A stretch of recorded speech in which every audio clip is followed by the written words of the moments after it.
శంకరా శంకర్ రా ఒక నేను మాట్లాడినాక ఓకే. నమస్కారం అందరికి మరొక్కసారి చాలా సంతోషం.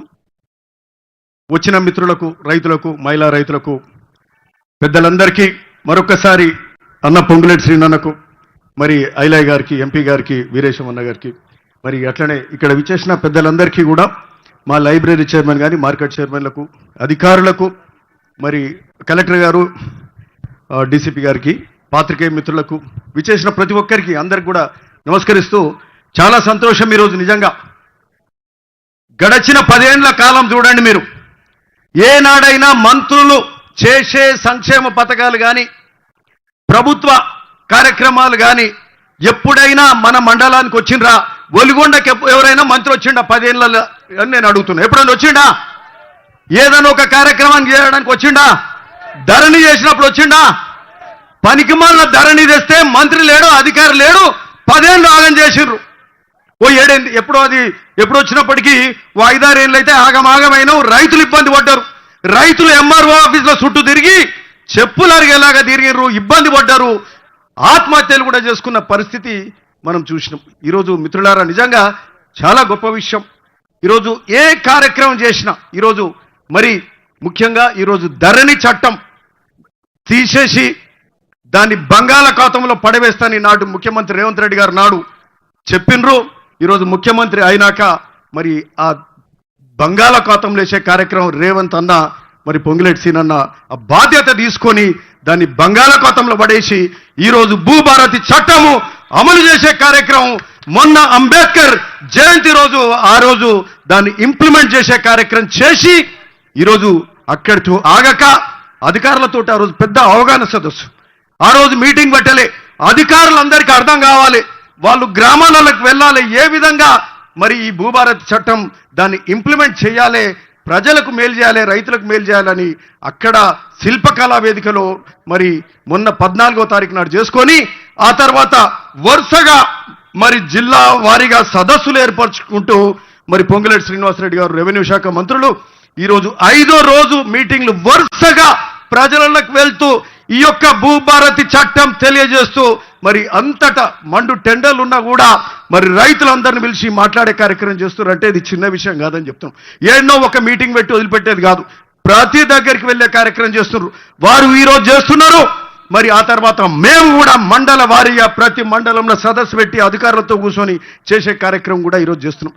అంటే ఇది ప్రజాపాలన, ఇది ఇందిరమ్మ పాలన, ఇది ప్రజలకు వెళ్ళి మన యొక్క ప్రభుత్వం చేసే కార్యక్రమాలను తెలియజేసే కార్యక్రమంగా ఈరోజు చెప్తా ఉన్నాం. ఈరోజు ముఖ్యంగా భువనగిరిలో చూస్తే, భువనగిరి నియోజకవర్గంలో ఒక్కటి సంతోషం ఏమనిపిస్తుందంటే, మనకు సంబంధించిన బునియాది కానీ పిలాయిపల్లి ధర్మాడి కాలువలకు 500 కోట్ల రూపాయలు శాంక్షన్ అయితే మరి ఉత్తమ్ కుమార్ రెడ్డి గారే స్వయాన వచ్చి ఇక్కడనే పర్యవేక్షణ చేసి అనాస్పురంకి వచ్చి ఇక్కడ దానికి సంబంధించి నిధులు శాంక్షన్ చేశారు. మరి అంటే మంత్రి గారే స్వయంగా వచ్చి రైతులతో మాట్లాడి ఇక్కడనే శాంక్షన్ చేసిర్రు. ముఖ్యమంత్రి గారి కన్సెంట్, రేవంత్ రెడ్డి అన్న మరి కన్సెంట్ తోటి చేయడం జరిగింది. మరి అట్లనే మూసీ కాలువలైనా, మరి అలీనగర్ కాలువ కానీ, బొల్లపల్లి కాలువ కూడా అట్లే బునియాది కానీ, మన భీమలింగం కాలువలకు కూడా మళ్ళా సమాంతర కాలువలు, ఈ పెద్ద కాలువలకు సమాంతరంగా ఉన్న కాలువలకు మరి అంతే ఆయకట్టు కూడా ఉంటుంది. చిన్న కాలువలు అయినప్పటికీ వాటికి కూడా 10 కోట్ల రూపాయలు కావాలంటే వాటిని కూడా త్వరలో శాంక్షన్ తీసుకొస్తున్నాం. సో ఇది ఇరిగేషన్కి సంబంధించిన మన కార్యక్రమాలు జరుగుతాయి. ఎందుకంటే నీళ్లు ఇంపార్టెంట్ రైతుకు, ఇక్కడ వచ్చిన రైతుకు ప్రతి ఒక్కరికి నీళ్ళే ఇంపార్టెంట్ కాబట్టి ఆ నీళ్ళ మీద మనం చేసుకున్న కార్యక్రమం టెండర్లు పిలిచిండ్రు. ఆ కార్యక్రమాలు త్వరలో మనం స్టార్ట్ చేసుకుంటున్నాం. ఆ కాలువల శాంక్షన్ కూడా ఇక్కడున్న వీరేశం గారు, మా ఐలయ్య గారు, మేము అంతా పదే ముఖ్యమంత్రి గారిని, ఉత్తమ్ కుమార్ రెడ్డి గారిని మాట్లాడి గెలిచినాక ఏ ఒక్కరోజు ఊరుకోకుండా కాలువలు ఎంబడిబడి శాంక్షన్ తీసుకొచ్చుకున్నాం. అక్కడ శామ్యుల్ గారు కూడా. సో ఈ విధంగా మరి శాంక్షన్ తీసుకొచ్చుకున్నాం. అట్లనే మూసీ ప్రక్షాళన మీద ముఖ్యమంత్రి గారు ఏడుకొచ్చారు. వికారాబాద్ నుంచి హైదరాబాద్ నడుబోట నుంచి వాడపల్లి వారికి పోయే మూసీ కాలువల మీద ముఖ్యమంత్రి గారు మళ్ళా ఒలిగొండ మండలం ఎంచుకుర్రు. ఒలిగొండకే వచ్చిండు, సంఘం దగ్గరకు వచ్చిండు, పాదయాత్ర చేసిండు. మూసి ప్రక్షాళన చేస్తని నడుం బిగించి ఇంకా రైతులతోటి మాట్లాడి, కుల వృత్తుల వాళ్ళతోటి, మత్స్యకారులతోటి మాట్లాడి, రజకులతోటి మాట్లాడి, గౌడన్నలతోటి మాట్లాడి మూసి ప్రక్షాళన చేస్తామనే కార్యక్రమం. అంటే ఈ విధంగా ఒలిగొండకు మరి ఈడ రావాల్సిన న్యాయం కూడా ఉందన్న. అన్నకు శ్రీనివాసరెడ్డి అన్నకు చెప్తున్నా, ఇది రాష్ట్రంలోనే అతిపెద్ద మండలం, 17 ఎంపీటీసీలున్న మండలం అంటే ఈ ఒలిగొండ మండలం. మరి అంత పెద్ద మండలానికి మీరు రావడం న్యాయం కూడా ఉన్నదని మేము భావిస్తూ ఉన్నాం.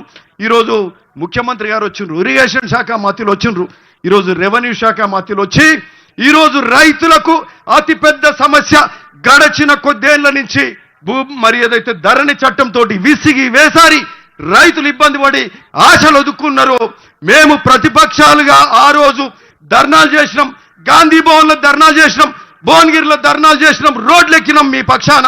కానీ వాళ్ళు కొంత కూడా కనికరించలే. ఈరోజు మన ప్రభుత్వం వచ్చింది, ప్రజాపాలన వచ్చింది. గౌరవ ముఖ్యమంత్రి రేవంత్ రెడ్డి గారు, రెవెన్యూ శాఖ మంత్రులు శ్రీనివాసరెడ్డి గారు దీని మీద నేను అనుకుంటా కొన్ని నెలలు, కొన్ని రోజులు మరి రాత్రింపగలు దాని మీదనే ధ్యాస పెట్టి అధికారులతోటి మాట్లాడి మరి ల్యాండ్ సునీల్ అని ఉంటాడు. ల్యాండ్ సునీల్ అంటే భూమి సునీల్. ఒక సునీల్ అనేట ఆయన లా ప్రాక్టీస్ చేసి నేను రైతుల కోసమే పనిచేస్తే నేను కోర్టుకు కూడా పోనని చెప్పి రైతుల కోసం మాట్లాడిన సునీల్ మొన్న ఇక్కడికి వచ్చిండు. పోచంపల్లి ఏది వినోబా భూదాన్ యజ్ఞంలో వజ్రోత్సవాల సందర్భంగా అక్కడికి వచ్చిండు కోదండరెడ్డి గారు.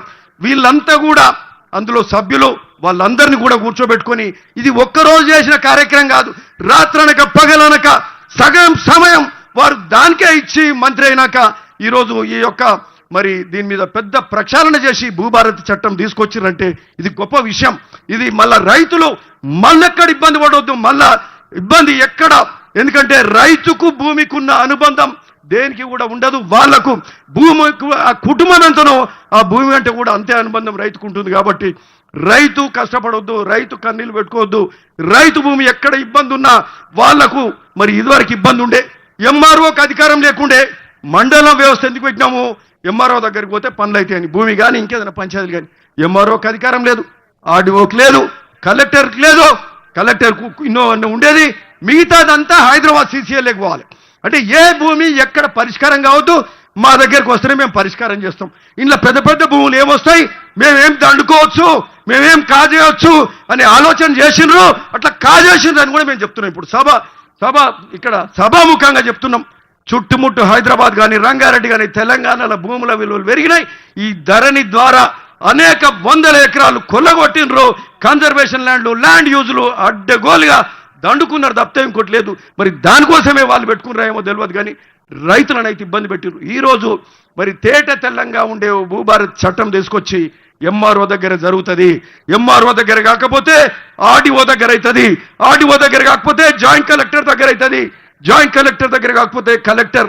సీసీఎల్ఏకు ఏదో కొన్ని కేసులు పోతాయి తప్పితే అన్ని హైదరాబాద్ పోయి చేసుకునే ముచ్చట్టు ఉండదు. ఎక్కడో 5-10% ఏమన్నా పోతాయేమో. నాకు కూడా పూర్తిగా, నేను రెవెన్యూ అధికారిని కాదు, నాకు పూర్తి చట్టం తెలియదు.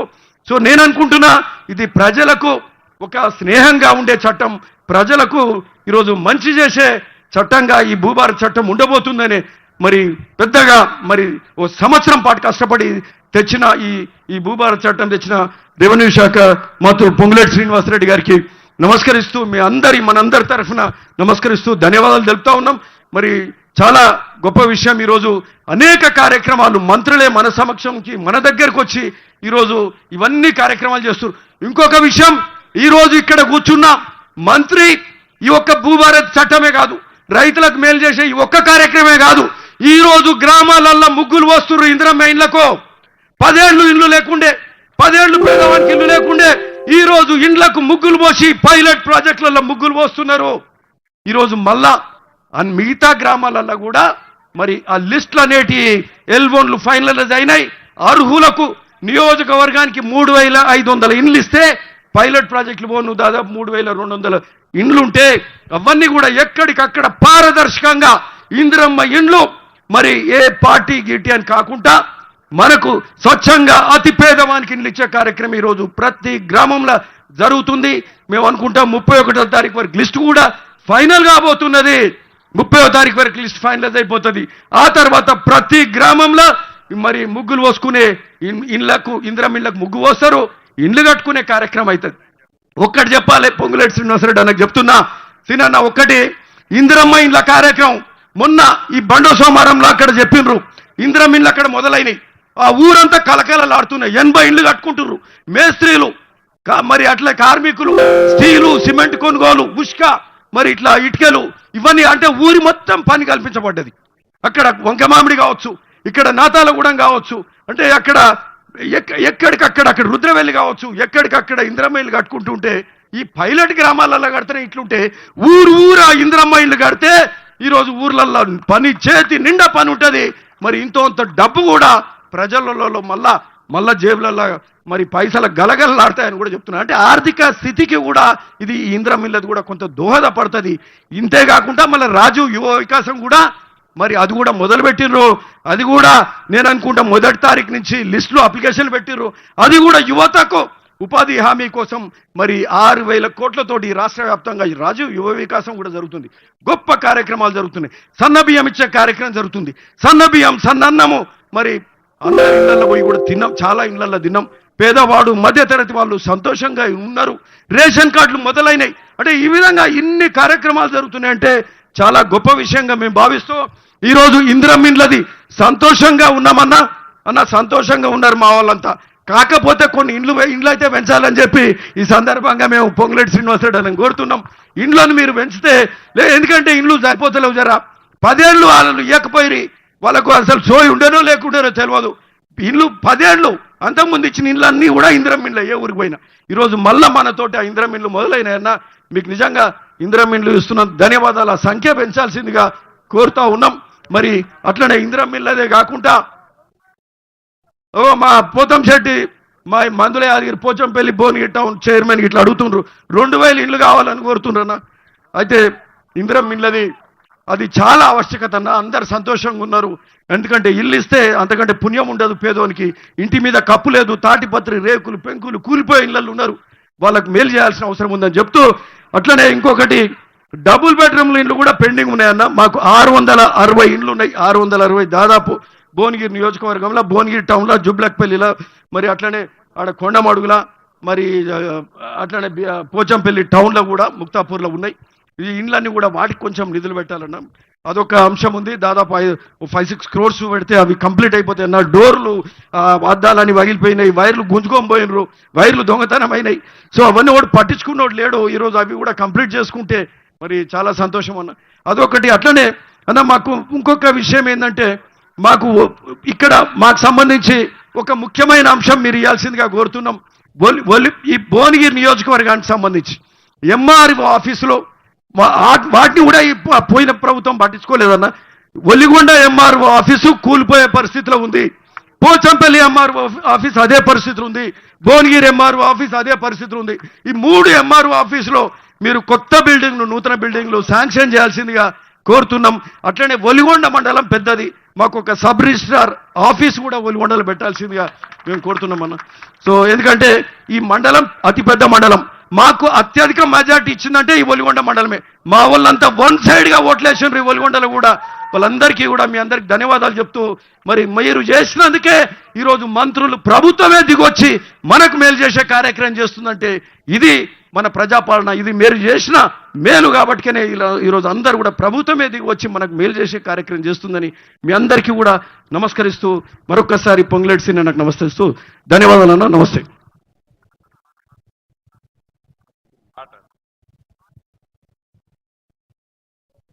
శంకర్, అందరూ వెయిట్ చేయండి. ఒక్క 15 నిమిషాలు అయిపోతుంది. ఆ తర్వాత 20 నిమిషాలు అయిపోతుంది పాట తర్వాత. అన్న మాట్లాడినాక అందరికి భోజనాలు ఉంటాయి, భోజనాలు చేసినాకనే వెళ్ళాలి. థ్యాంక్ యూ అన్న. ఇంత గొప్ప కార్యక్రమంలో మాకు పాట పాడే అవకాశం కల్పించిన గౌరవ శాసనసభ్యులు గారికి. సరే, మాటలు లేవు, ఓన్లీ పాటలే. నిజంగా తెలంగాణ ప్రభుత్వము, అందరు గట్టిగా సపోర్ట్లు కొట్టాలి, మంచి తరుణం ఇది. తెలంగాణ ప్రభుత్వము మన చెంతకు వచ్చరు అమ్మలా, అందరి బతుకుల్లో వెలుగులను నింపెరు అమ్మలా. తెలంగాణ ప్రభుత్వము మన చెంతకు వచ్చరు అమ్మలా, మన అందరి బతుకుల్లో వెలుగులను నింపెరు అమ్మలా. ముఖ్యమంత్రి ముందు చూపు ముఖ్యమంత్రి ముందు చూపు దండిగా మనకుండగా అరెరెరెరెరెరెరెరెరెరె. మన పొంగులేటి సీనన్న అడుగులో అడుగయ్యగా తెలంగాణ సర్కారు తెలంగాణ సర్కారు మన చెంతకు వచ్చరు అమ్మలారా ఆ ముఖ్యమంత్రి ముందు చూపు దండిగా మనకుండగో అమ్మలారా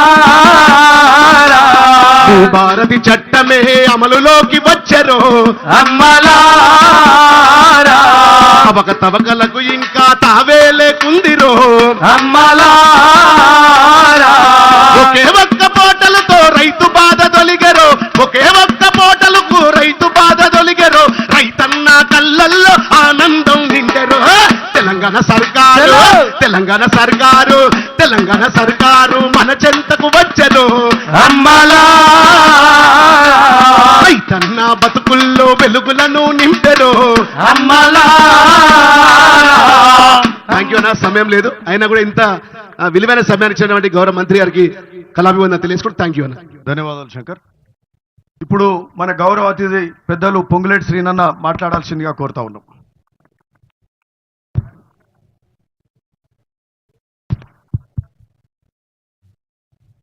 చెక్ చెక్ చెక్. సభకు నమస్కారం. సభాధ్యక్షులు, స్థానిక శాసనసభ్యులు, మీ అందరి అభిమాన నాయకులు, నా మిత్రులు కుంభం అనిల్ రెడ్డి గారికి, అదే రకంగా ఈ కార్యక్రమానికి ముఖ్య అతిథిగా విచ్చేసిన నాతో పాటు స్థానిక పార్లమెంటు సభ్యులు మిత్రులు కిరణ్ కుమార్ రెడ్డి గారికి, అదే రకంగా వీరేశమన్న గారికి, అదే రకంగా భువనగిరి ఎమ్మెల్యే గారు, ఆలేరు ఎమ్మెల్యే గారు బేర్లా ఐలే గారికి, డిసిసిబి అక్షయ్ యాదవ్ డిసిపి గారు అక్షాంశ్ యాదవ్ గారికి, అదే రకంగా జిల్లా గ్రంథాలయ సంస్థ చైర్మన్ మహమ్మద్ అవేజ్ సిస్తి గారికి, అదే రకంగా భీమా నాయక్ గారు, రేఖా బాబురావు గారు, సూరకంటి వెంకటరెడ్డి గారు, వెంకటరామరెడ్డి గారు, ఇంకా జిల్లా కలెక్టర్లు, గౌరవ జిల్లా కలెక్టర్ గారు, అడిషనల్ కలెక్టర్ గారు, వేదిక మీద ఉన్న రెవెన్యూ అధికారులు, ఈ కార్యక్రమానికి హాజరైన నా కుటుంబ సభ్యులైన అన్నదమ్ములు, ఆడబిడ్డలు, ప్రింట్ అండ్ ఎలక్ట్రానిక్ మీడియా మిత్రులు, ఇంకా వేదిక మీద మార్కెట్ కమిటీ అధ్యక్షులు, ముఖ్య నాయకులు చాలా మంది ఉన్నారు. వారందరికీ పేరు పేరున శిరస్సు వంచి హృదయపూర్వక నమస్కారాలు, వందనాలు. చాలా సంతోషం. ఇందిరమ్మ రాజ్యాన్ని మీ అందరి కష్ట ఫలితంగా తెలంగాణ రాష్ట్రంలోకి వచ్చి సుమారు 15 నెలలు పూర్తయి 16వ నెలలో మనం ఈనాడున్నాం.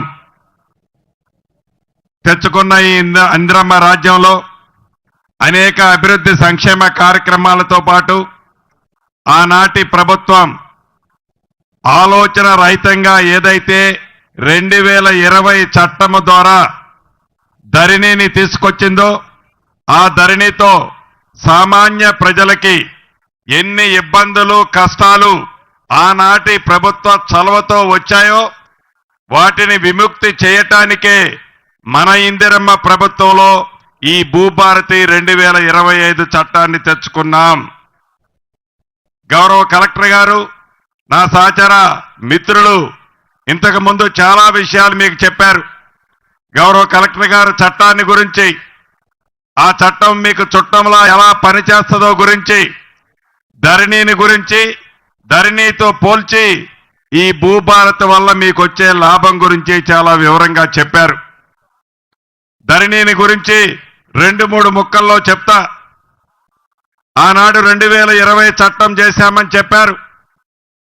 ఏదైనా ఒక చట్టం చేస్తే అది ప్రజల కోరుకునే చట్టమై ఉండాలి, ప్రజలకు ఉపయోగకరమైనదై ఉండాలి, ప్రజలకి మేలు చేసిందై ఉండాలి, ప్రజలకి పూర్తిగా భద్రత కల్పించే చట్టమై ఉండాలి.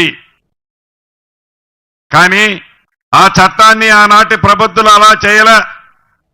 కేవలం వారి గొప్పతనం కోసం, వారి స్వార్థం కోసం, వారి లాభం కోసం 4 గోడల మధ్య నలుగురు వ్యక్తులు 4 రోజుల్లో చట్టాన్ని చేసి నువ్వు ఎట్లా చేస్తావో చావని బెనం మీద ఆనాడు రుద్దారు. ధరణిని అమలు చేసే నాడు మీరందరూ అనుభవించారు. భూములున్నాయి, బిడ్డకి పెళ్లి చేయాలన్నా, కొడుకుని చదివించుకోవాలన్నా, ఇంటి ఆవిడకు జబ్బు చేస్తే వైద్యం కోసమైనా ఒక 5 లక్షలో 10 లక్షలో డబ్బులు కావాలి అంటే ఆ ఉన్న భూమిలో ఒక 5 కుంటలు అమ్మాలి అంటే ఆ ధరణి పుణ్యమా అంటూ 100 రోజులు రిజిస్ట్రేషన్లే ఆనాడు జరగల. ప్రజలందరూ గగ్గోలు పెట్టారు, వారి ఆవేదన వెల్లబుచ్చారు.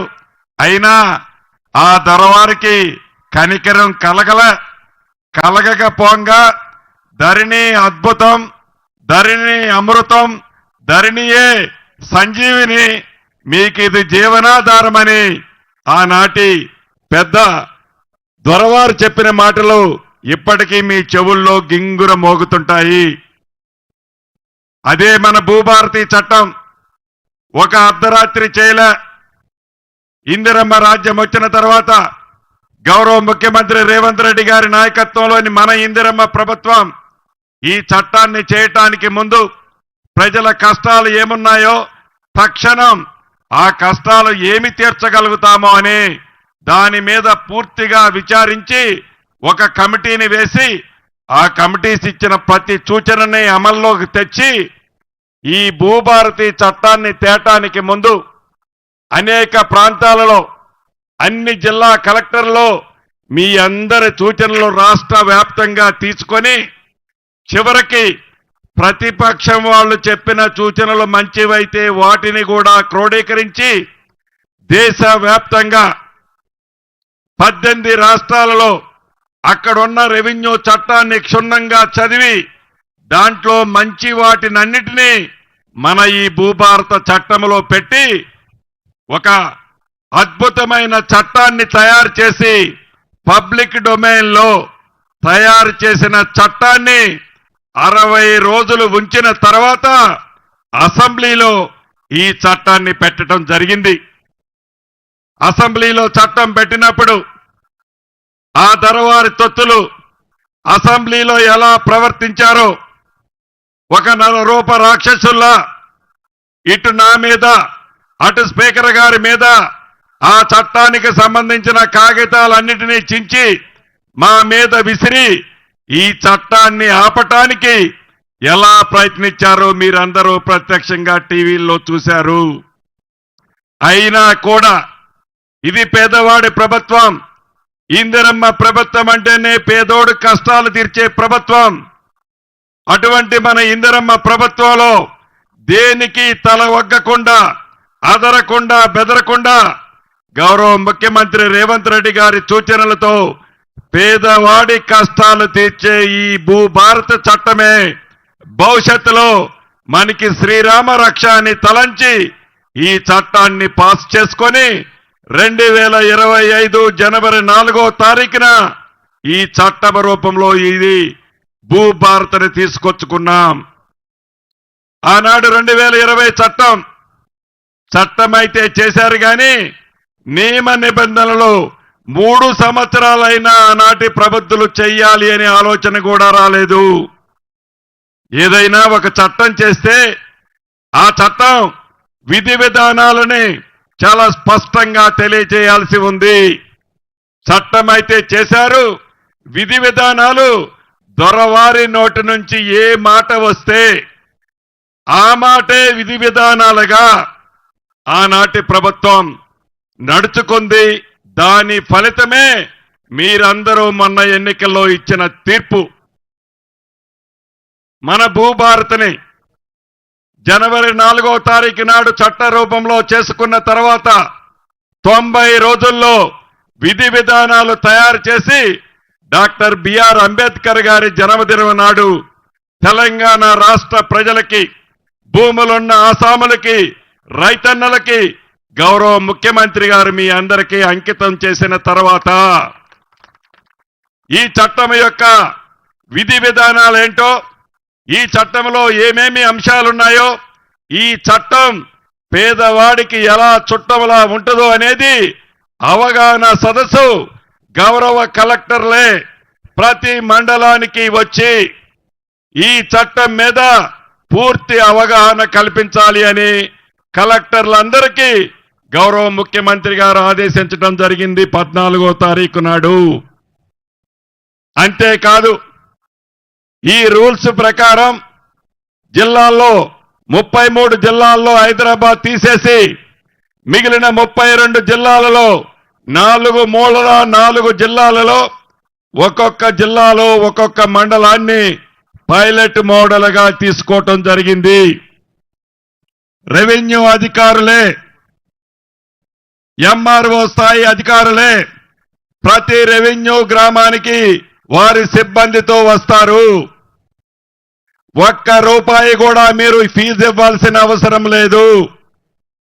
మీరు చెప్పులు అరిగిందాకా ఏ ఆఫీస్ చుట్టూ తిరగనవసరం లేదు.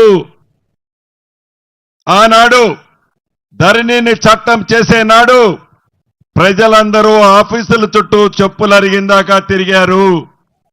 ఈ భూభారత చట్టం వల్ల అధికారులే మీ గ్రామాలకు వస్తారు. అప్లికేషన్ కూడా వారే ఇస్తారు. దాంట్లో మీకున్న ఇబ్బందిని ఆ ఖాళీలో నింపి ఆ అప్లికేషన్ తిరిగిస్తే చాలు. మోడల్గా రాష్ట్రంలో 4 మండలాలు పైలట్ గా చేశాం. ఈ నెలాఖరికి ఈ 4 మండలాల్లోని అన్ని వివరాలు సేకరిస్తాం.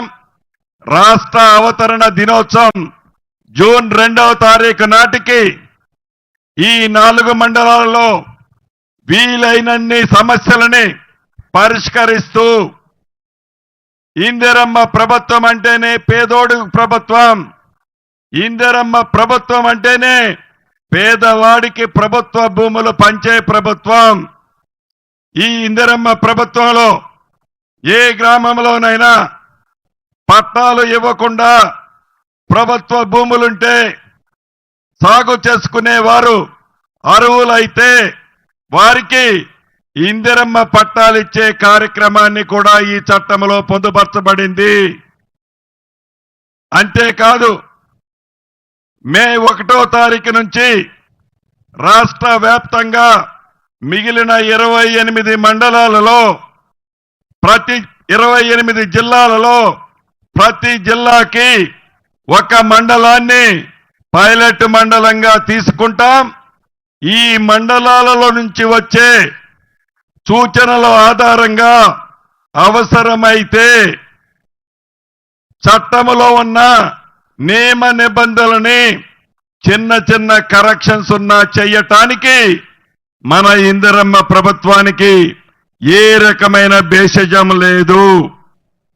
ప్రజలకి ఉపయోగకరమైన చట్టం తేవాలన్నది ఏకైక లక్ష్యం తప్ప మన ఇందిరమ్మ ప్రభుత్వానికి ఏదో చట్టం చేశాం అది ప్రజల మీద రుద్దుతాం, ప్రజల అభిప్రాయానికి భిన్నంగా చట్టాన్ని చెయ్యము అని కూడా ఈ వేదిక ద్వారా మరొక్కసారి తెలియజేస్తున్నాను. ఈ చట్టం వల్ల ఉపయోగాలు 1-2 చెప్తాను. మిగిలిన అన్ని కలెక్టర్ గారు మిగతా మిత్రులు చెప్పారు. మొదటిది సాదా బైనామాలు. 2020 చట్టం అయితే చేశారు. చట్టం చేసినప్పుడు చేయటానికి 2 రోజుల ముందు, చేసిన తర్వాత 2 రోజుల తర్వాత ఆన్లైన్లో సాదా బైనామాలు ఉన్నవారు అప్లై చేసుకోమంటే మీలో కొంతమంది కూడా అప్లై చేసుకున్నారు. రాష్ట్ర వ్యాప్తంగా అటువంటి వాళ్ళు 9,26,000 మంది ఉన్నారు. కానీ ఆ 2020 చట్టంలో సాదా బైనామా అంశమే పేర్కొనలేదు. పేర్కొని కారణంగా అధికారులు ఏ రకమైన నిర్ణయాన్ని తీసుకోలేకపోయారు.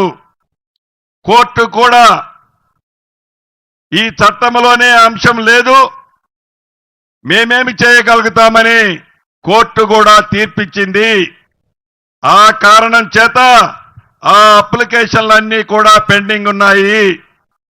ఈ చట్టంలో ఆ ఆన్లైన్లో ఉన్న 9,26,000 అప్లికేషన్లు జెన్యూన్ గా ఉన్న వాటిని, నిజమైన వాటిని పరిష్కరించేది ఈ చట్టంలో పొందుపరిచాము. అంతేకాదు, ఒక ఎంఆర్ఓ గారు ఉద్దేశపూర్వకంగా ఏదైనా తప్పు చేస్తే, ఒకరి భూమి ఒకరికి ఎక్కిస్తే ఆ ఆసామి రోడ్డు మీద తిరగటం తప్ప ఏ అధికారికి తన గోడు వినిపించుకునేది ఆనాటి చట్టంలో లేదు. మన భూభారతి చట్టంలో ఎంఆర్ఓ గారు తప్పు చేస్తే ఆర్డీఓ గారి దగ్గరికి వెళ్ళొచ్చు. ఆర్డీఓ గారు కూడా న్యాయం చేయకపోతే అడిషనల్ కలెక్టర్ గారి దగ్గరికి వెళ్ళొచ్చు. ఆర్డీఓ గారు తప్పు చేస్తే అడిషనల్ కలెక్టర్ గారి దగ్గరికి వెళ్ళొచ్చు, కలెక్టర్ గారి దగ్గరికి వెళ్ళొచ్చు. అడిషనల్ కలెక్టర్ గారు తప్పు చేస్తే కలెక్టర్ గారి దగ్గరికి వెళ్ళొచ్చు, సిసిఎల్ఐకి వెళ్ళొచ్చు. సిసిఎల్ఐ తప్పు చేస్తే స్పెషల్ ట్రిబ్యునల్స్ పెడుతున్నాము. ఈ స్పెషల్ ట్రిబ్యునల్స్ లో సామాన్య ప్రజలకి కోర్టుని ఆశ్రయించకుండా ప్రజల కష్టాలు తీర్చడం కోసం అవసరాన్ని బట్టి రాష్ట్ర వ్యాప్తంగా స్పెషల్ ట్రిబ్యునల్స్ ని కూడా ఏర్పాటు చేసే అవకాశాన్ని ఈ చట్టంలో పొందుపరచబడింది. అంతేకాదు, భూముల రిజిస్ట్రేషన్ జరిగేటప్పుడు కానీ రైతన్నలు స్వచ్ఛందంగా మా భూములు సరిహద్దులతో కాదు మ్యాప్ కావాలి అని కోరుకుంటే రిజిస్ట్రేషన్ అయితే తప్పనిసరిగా మ్యాప్తోనే రిజిస్ట్రేషన్ చేసే అంశాన్ని ఈ చట్టంలో పెట్టాము. దీనివల్ల రాబోయే కాలంలో భూముల పంచాయతీలు, భూముల వల్ల గొడవలు వీలైనన్ని తగ్గుతాయి. రాష్ట్ర వ్యాప్తంగా అర్హులైన సర్వేర్లని 6,000 మందిని ట్రైనింగ్ చేసి లైసెన్సులు ఇచ్చి లైసెన్స్ సర్వేర్లని మీ మండలానికి పంపించే అంశాన్ని ఈ చట్టంలో పొందుపరిచాము. ఆనాడు అర్ధరాత్రి ఆనాటి దొరవారికి వారి గ్రామంలో వారు చెప్పిన పని చేయలేదని విఆర్ఓ వ్యవస్థని, గ్రామీణంలో ఉండే ప్రాంతంలో ఉండే వ్యవస్థని అర్ధరాత్రి ఒక కలమపోటుతో రద్దు చేశారు. ప్రభుత్వానికి సంబంధించిన ఆస్తులు గ్రామాల్లో పంచాయతీలు వస్తే పరిష్కరించే పెద్ద మనిషి లేని కారణంగా అన్న తమ్ముడు మధ్య, భార్య భర్తల మధ్య, తండ్రి కొడుకుల మధ్య అనేక సమస్యలు ఆ వ్యవస్థ లేని కారణంగా ఈనాడు గ్రామాల్లో చూస్తున్నాము. ప్రతి రెవెన్యూ గ్రామం రాష్ట్ర వ్యాప్తంగా 10,956 రెవెన్యూ గ్రామాలకి రెవెన్యూ అధికారుల్ని పంపించే అంశాన్ని ఈ చట్టంలో పొందుపరిచాము. ఈ రాబోయే కొద్ది రోజుల్లోనే ఈ రెవెన్యూ వ్యవస్థ సర్వేర్లు నాకు తెలిసి వచ్చే నెల 10వ తారీఖు లోపే మీ గ్రామాలకు వీళ్ళు వస్తారు. ఇటువంటి అనేక అంశాలని, అనేక సమస్యలని పరిష్కరించేది ఈ చట్టంలో పొందుపరిచాము. ఈ చట్టంలో ఇంకొక అంశం కూడా ఉంది. ప్రభుత్వ స్థలాలు ఏవైతే ఉన్నాయో అది రెవెన్యూ భూములు కావచ్చు, ఫారెస్ట్ భూములు కావచ్చు, భూదాన భూములు కావచ్చు, వక్ఫ్ బోర్డు భూములు కావచ్చు, అదే రకంగా దేవాదాయ భూములు కావచ్చు. ఈ భూములని ఎవరైనా కబ్జా చేస్తే ఈ పోర్టల్ భూభారతి 2025 పోర్టల్లో ఏ గ్రామం నుంచైనా, ఏ ఇంట్లో నుంచైనా డైరెక్ట్ గా మీరు కంప్లైంట్ చేసే అవకాశాన్ని కూడా ఈ పోర్టల్లో పొందుపరిచాము. మీరు ఎవరైతే కంప్లైంట్ ఇస్తారో అది డైరెక్ట్ గా ఒకటి సెక్రటరీ దగ్గర, రెండవది నాకు కనిపించే విధంగా ఆ పోర్టల్ ఏర్పాటు చేశాము. దాన్ని తక్షణమే అటువంటి భూములు నిజమైతే అవతలున్నది ఎంత పెద్ద వ్యక్తి అయినా అది పేదోడు భూమి కాబట్టి తప్పకుండా ప్రభుత్వం అటువంటి వ్యక్తుల మీద చర్య తీసుకునే అవకాశాన్ని ఈ చట్టంలో కల్పించబడింది. ఎవరైనా అధికారులు ఉద్దేశపూర్వకంగా ఈ చట్టాన్ని అడ్డుపెట్టుకొని వారి స్వార్థం కోసం ఒకరి భూమి ఒకరికి కానీ ప్రభుత్వానిది ఒకరికి కానీ తప్పు చేశారు అని రుజువైతే అటువంటి అధికారి మీద తప్పకుండా చర్యలు తీసుకునే విధంగా ఈ చట్టంలో పొందుపరిచాము. అంతేకాదు ఈ చట్టం ఒక ఇందిరమ్మ ప్రభుత్వాన్ని, ఇందిరమ్మ పార్టీకి సంబంధించిన వ్యక్తులకే కాదు, అధికారులకు చాలా స్పష్టంగా చెప్తున్నాను. ఆనాడు 2020 చట్టాన్ని అడ్డం పెట్టుకొని భూమి లేకపోయినా భూమి ఉన్నట్లు పాసుబుక్కులు ఇచ్చారు. దానికి కారణం రైతు బంధువు తీసుకోవటానికి. భూమి లేకపోయినా వారిని పాసుబుక్కులు ఇచ్చి పేదోడు పొజిషన్లో ఉంటే దాని మీద దౌర్జన్యంగా ఆ చట్టాన్ని అడ్డం పెట్టుకొని ఆడాడు పంపారు. కానీ ఈ భూభారతి చట్టం అభిమానించే ప్రజలకి కాదు, వారిలాగా ఇందిరమ్మ ప్రభుత్వం కక్షపూరితంగా ఉండదు. ఆనాటి పెద్దలు వారి సొత్తులు వారు సక్రమంగా వారి ఆస్తులుంటే అక్రమంగా సంపాదించిన ఆస్తి అయితే దానికి కూడా ఈ భూభారత చట్టం పూర్తి రక్షణగా ఉంటది. కానీ అక్రమంగా సంపాదించో దౌర్జన్యంగా ఆక్రమించుకొనో పేదోడి పొట్ట కొట్టి గుంజుకుంటే అటువంటి ఆస్తి ఈ చట్టం తప్పకుండా చర్యలు తీసుకోబడద్ది. ఈ చట్టాన్ని ఉపయోగించి అంతేకాదు గౌరవ రెవెన్యూ అధికారులకు కూడా చెప్తున్నాను, కలెక్టర్ గారితో సహా ఒక అద్భుతమైన చట్టాన్ని ఈనాడు మనం తయారు చేసుకున్నాం. ఈ చట్టం పేదవాడి కన్నీరు తుడవటం కోసం భూములున్న అసాములకి రైతన్నలకు గుండె మీద చేసుకొని భద్రంగా నా భూమి ఉందని తెలుపుకునే విధంగా నిద్రపోయే విధంగా ఈ చట్టాన్ని తయారు చేసుకున్నాం.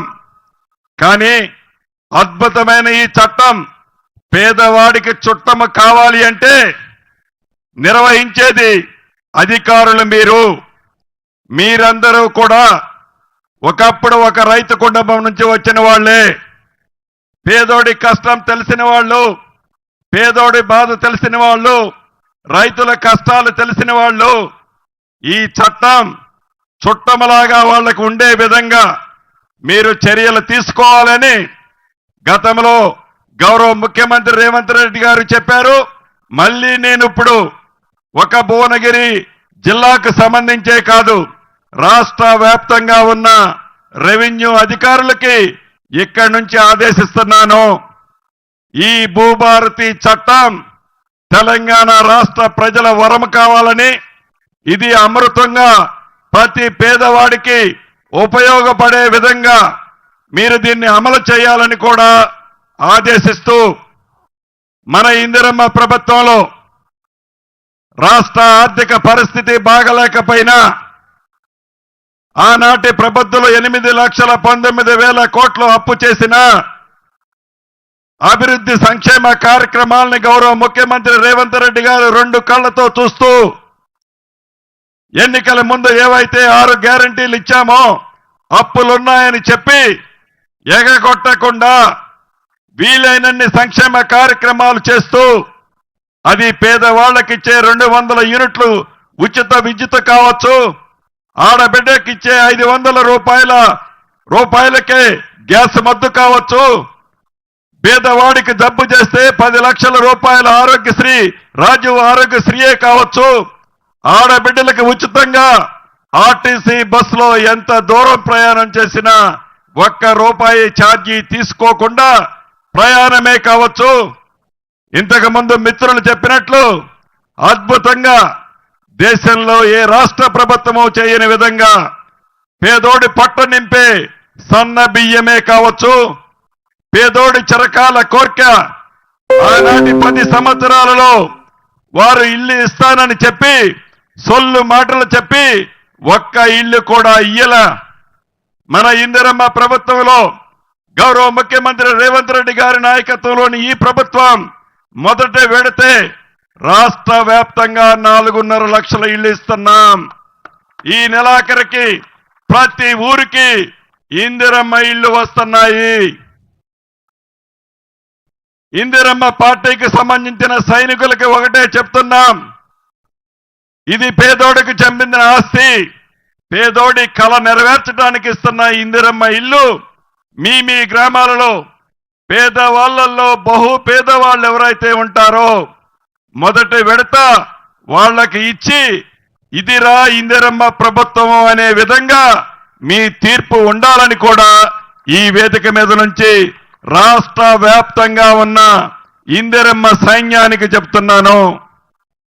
అంతేకాదు రాజు యువ వికాస్ ద్వారా సుమారు 6,000 కోట్ల రూపాయలు రాష్ట్ర వ్యాప్తంగా నిరుపేద యువత కోసం ఇచ్చే కార్యక్రమానికి కూడా శ్రీకారం చుట్టాం. సన్న వడ్లకి క్వింటాలకి 500 రూపాయల బోనస్నిచ్చే కార్యక్రమాన్ని చేపట్టాం. ఇవన్నీ డబ్బులు లేకపోయినా రాష్ట్ర ఆర్థిక పరిస్థితి చాలా ఇబ్బందుల్లో ఉన్నా అన్న మాట ప్రకారం రైతన్నలకి 2 లక్షల రూపాయల వరకు రుణమాఫీ 21,000 కోట్ల రూపాయలు చేశాం. రైతు భరోసా ఇప్పటి వరకు 2వ విడత 4.5 ఎకరాలకు ఇచ్చాం. మిగిలిన భూమికి కూడా కొండలు గుట్టలు తీసేసి వ్యవసాయానికి యోగ్యం కాని భూమిని తీసేసి అన్న మాట ప్రకారం రైతుని రాజు చేయాలనే తాపత్రయం ఈ ఇందిరమ్మ ప్రభుత్వానికి గౌరవ ముఖ్యమంత్రి రేవంత్ రెడ్డి గారికి ఉందని మరొక్కసారి మీ అందరికీ తెలియచేస్తూ, మండు టెండను సైతం లెక్క చేయకుండా బయటికి పోతే విపరీతం ఎండన్నా ప్రభుత్వం ఒక మంచి కార్యక్రమం చేస్తుంది. మా మద్దతు పూర్తిగా తెలియచేయాలని ఇక్కడికి విచ్చేసిన నా ఆడబిడ్డలకు, అన్నదమ్ములకు, మీడియా మిత్రులకు కూడా పేరు పేరున నమస్కారాలు తెలుపుకుంటూ మీ అందరి దగ్గర అదే రకంగా ఎంఆర్ఓ ఆఫీసులకు సంబంధించింది గౌరవ కలెక్టర్ గారు మీ జిల్లాలో ఏ ఎంఆర్ఓ ఆఫీసులు ఇబ్బందులు పడిపోయే స్థితిలో ఉన్నాయో అవన్నీ కూడా రిపోర్ట్ చేయాలని, అదే రకంగా ఇందిరమ్మ ఇళ్లకు సంబంధించింది ఎప్పుడొచ్చినా మీ శాసనసభ్యులు ఒక 10 రిప్రజెంటేషన్లు తీసుకొని వస్తారు. అన్నా నా ప్రజలకు ఇదంతా కావాలి అని. నిజంగా ఒక అద్భుతమైన ఎమ్మెల్యే గారిని మీరు గెలిపించుకున్నారు. తప్పకుండా విడతల వారీగా మీ గ్రామాలలో ఇందిరమ్మ ఇళ్ళు తప్పకుండా కావలసినన్ని ఇస్తామని కూడా ఈ వేదిక మీద నుంచి మీకు తెలియజేసుకుంటూ సెలవు తీసుకుంటున్నాను. Thank you sir.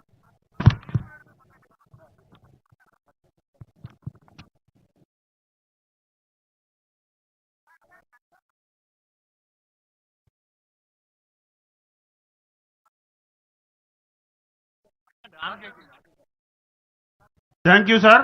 అందరూ భోంచేసి పోవాలి.